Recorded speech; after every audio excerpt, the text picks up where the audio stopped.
Здравствуйте, друзья! В сегодняшнем выпуске мы с вами поговорим о том, как установить и настроить систему видеонаблюдения своими руками. И в конце ролика вы поймете, что в данном процессе ничего сложного нет. Поехали!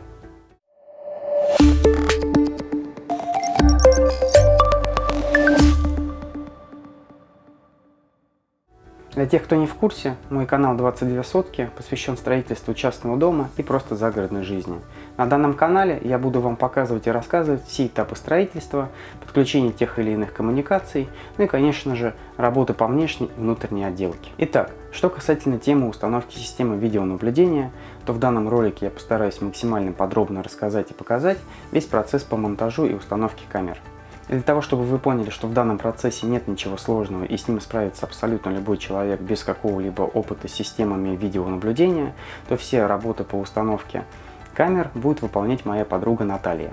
Итак, для установки камер нам понадобится UTP кабель, термоусадочные трубки, коннекторы RG45, инструмент для обжимки витой пары, набор отверток, стяжки и зажигалка. Для начала нам нужно установить жесткий диск видеорегистратор. Для этого нам необходимо снять с него верхнюю крышку, которая крепится на двух болтах с каждой стороны. Откручиваем болты крестовой отверткой и снимаем крышку. Берем жесткий диск. В нашем случае это диск на 2 терабайта, но если у вас будет подключено больше 4 камер, то я вам советую установить диск терабайта на 3 или на 4. В моем случае пока мы будем подключать только 2 камеры. Закрепляем жесткий диск в видеорегистраторе с помощью болтиков, которые шли в комплекте, и подключаем провод питания и провод SATA. Тут вы ничего перепутать не сможете, так как у каждого провода свой коннектор. После этого закрываем крышку видеорегистратора и также с помощью отвертки закручиваем обратно болты крепления крышки. Берем UTP кабель и аккуратно снимаем с него изоляцию, чтобы не повредить внутренние жилы. Выстраиваем жилы по цветам именно в том порядке, как указано на схеме. Если одна из жил будет перепутана, то камера не будет работать. Обрезаем все жилы по одной длине, еще раз проверяем их порядок, надеваем коннектор до упора и хорошенько обжимаем его. Теперь берем термоусадочные трубки, подбираем нужную трубку по размеру разъема питания и надеваем на него трубку. Данный разъем у нас не будет использоваться, и для этого его нужно закрыть от попадания влаги. После того, как надели трубку, берем зажигалку и на кончике пламени обжигаем ее несколько секунд, пока она не сожмется. В итоге трубка должна сидеть на разъеме очень плотно и не двигаться. Дальше с помощью стяжки фиксируем провода друг к другу, чтобы провод питания не болтался отдельно и тем самым не мешал нам при монтаже камеры. На другой конец кабеля надеваем защитный колпачок коннекторов из комплекта и в той же последовательности обжимаем кабель. Все, мы подготовили камеры к монтажу и теперь поедем на участок, чтобы их установить.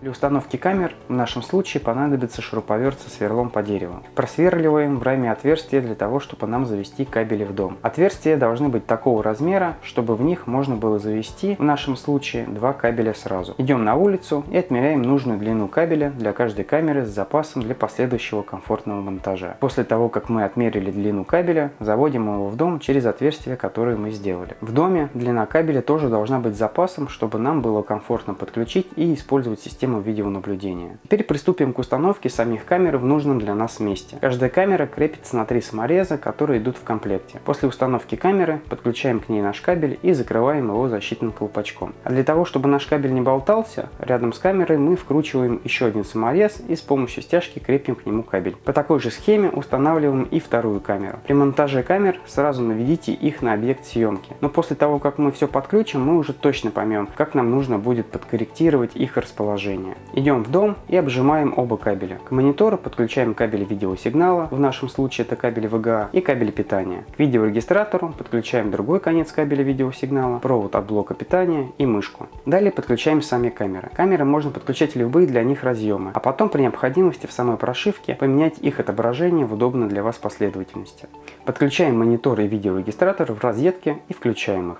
Система загружается пару минут, и при первом включении автоматически производится форматирование жесткого диска. Сами камеры подгружаются примерно секунд 20 и по умолчанию начинает автоматически вести беспрерывную запись. В прошивке можно открыть картинку любой камеры на весь экран и при необходимости посмотреть более детально, что происходит на улице. Качество камер очень достойное, и функция распознания лиц работает адекватно. Камера фиксирует лица и движения людей, что облегчает поиск нужного фрагмента видео в архиве записей. А при необходимости вы можете настроить запись камер по нужному вам расписанию и произвести настройку системы под себя. Вот и все, друзья. Надеюсь, что данное видео для вас было полезным и вы без труда сможете установить и настроить свою систему видеонаблюдения. Если это видео вам помогло, подписывайтесь на канал, ставьте лайк. Всем пока!